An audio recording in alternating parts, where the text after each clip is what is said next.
on blast. No. Who, Mr. Andrew Webster, will win the East? As much as this sucks, who's going to win is the Boston Celtics.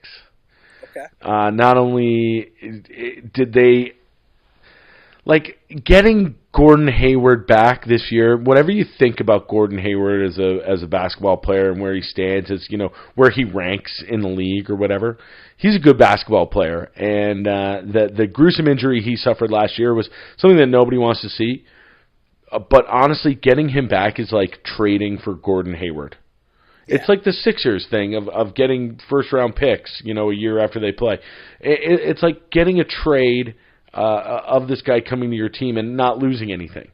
Not only that, but as we've mentioned many a time on this podcast, Brad Stevens is an NBA coaching genius. Yeah. Getting him ready for this season, I just don't see how the Celtics don't make the finals this year unless, A, there's injuries, and with Kyrie Irving, there's always a chance. Very rarely does he ever make it through a full season without something happening to the knee, the leg. I know that he's got infection problems there. And then the other thing is if Kawhi plays his balls off. And the Raptors really do improve on a 59-win season with one of the better players in the NBA on their team.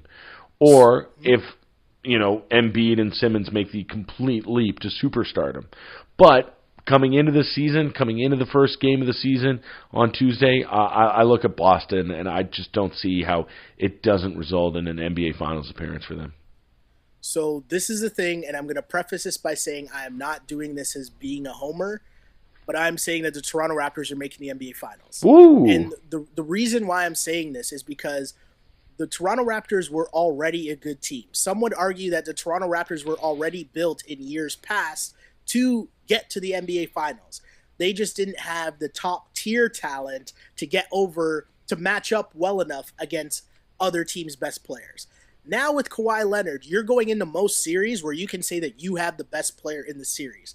Add that to having a deep team, that's where the depth of your team matters, right?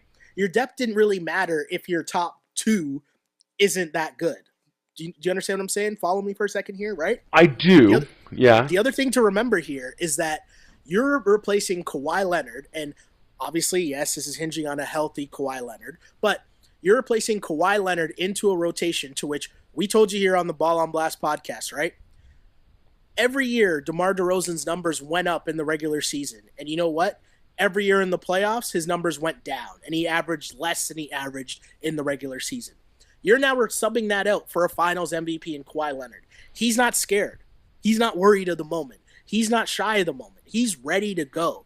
And then add in Danny Green, who also gives you more playoff experience and veteran experience.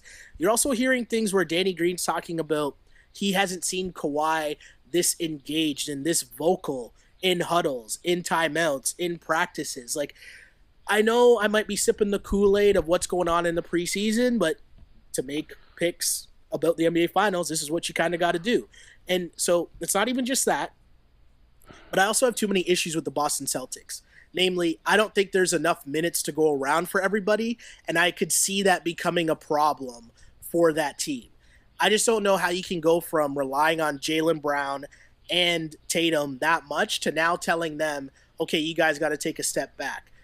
Also, too, that I find very important, look it up.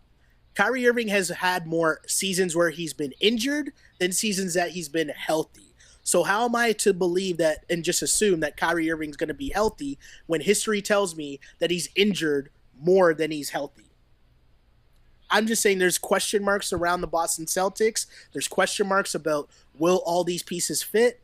And I'm willing to bet on the Raptors more than that. So I'm saying the Toronto Raptors will be your Eastern Conference champion. I see what you're saying. And I see a lot of similarities between the two teams.